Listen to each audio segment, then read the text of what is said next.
How's it going, everybody, and welcome back to another video, and actually our first ever Final Fantasy XIV video.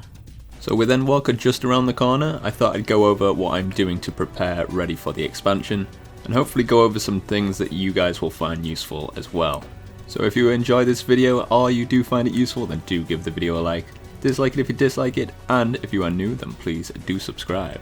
I definitely intend to do a lot more Final Fantasy XIV content once Endwalker comes, so please look forward to it. With that being said, let's get into the video. So let's get the super obvious one out of the way with, and obviously you want to be finishing the MSQ. If I remember correctly, the last quest in the Shadowbringers expansion is called Death Unto Dawn. Obviously you want to make sure that you have completed this, ready to take the first quest of Endwalker. Next, I would say while we've got time before the expansion hits, might as well level up any other classes that you are intending to play. So for me personally, I am a monk main, and I occasionally play Gunbreaker, so these are the only two classes that I actually have leveled up to 80. I also have all of my gatherers at level 80 as well, just because they are pretty good for making money.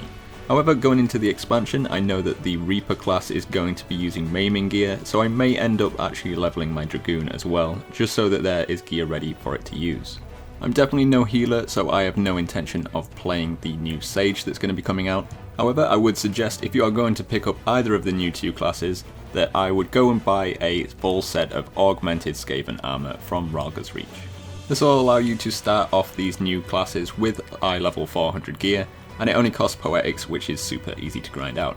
Next up, I would try and suggest to get the best weapon that you can possibly get. Having a better weapon going into the expansion will just make the whole transition much smoother. You will end up having a much better time going into these new areas with a better weapon. Now my personal preference here is to always try and get the relic finished. I have personally always really enjoyed doing all of the relic grinds in this game. I've always found doing a longer grind and working towards your weapon is much more appealing than smashing your face against a fight. The other reason that I usually use the relic is because going into previous expansions, they usually last until sort of about the 6th or 7th level of the expansion. So my guess is going into Endwalker, I should be able to use my relic up until sort of at least level 86.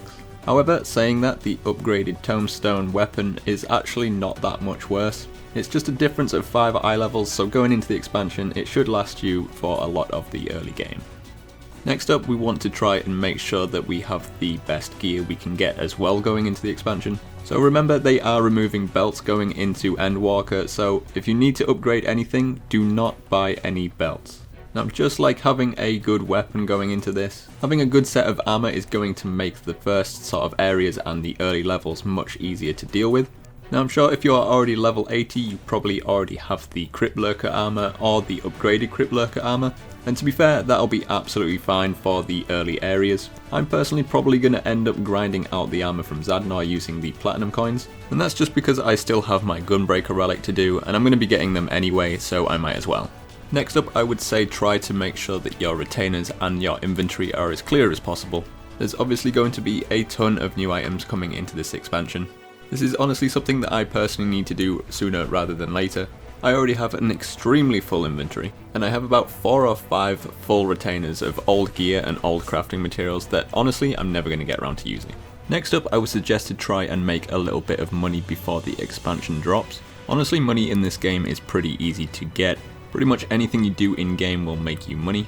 However, normally the big money is made by having the level 80 crafters.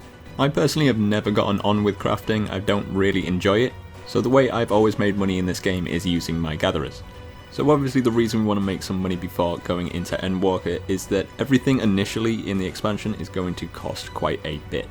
All of the new crafting materials are going to be super expensive, which means that the gear is as well. Not only that, but the cap of 999 gil for teleports is also going to be lifted, which in turn means that we are going to be spending a lot more gil on getting around.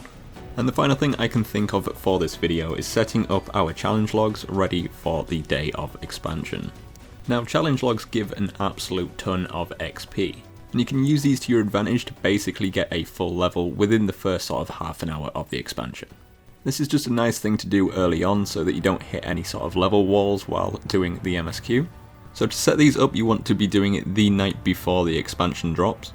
Basically what you want to do is you want to do the challenges until there is just one of that left to do. So let's take the Feeling Lucky challenge as an example. The night before Endwalker actually drops, you want to be doing 2 dungeons using the duty roulette. What this means is when you log into the Endwalker expansion, you will already have 2 out of the 3 done. So to complete that log and get a ton of experience, all you need to do is 1 more dungeon. This obviously isn't necessary to set up beforehand, however it will just save you a few hours on the release. So that's a few things that I'm going to be doing to prepare for Endwalker. Hopefully there's a few things there that will help you guys getting ready for the expansion. I'm sure there's an absolute ton more stuff that I could be doing to get ready for it. I am super excited for Endwalker to come out, and it's only about a month away, so there really isn't that long left. But that is going to be the end of the video, so if you did enjoy this, do give the video a like, dislike it if you dislike it, and subscribe if you are new. And if I don't make another video beforehand, I will catch you all in the expansion. Peace.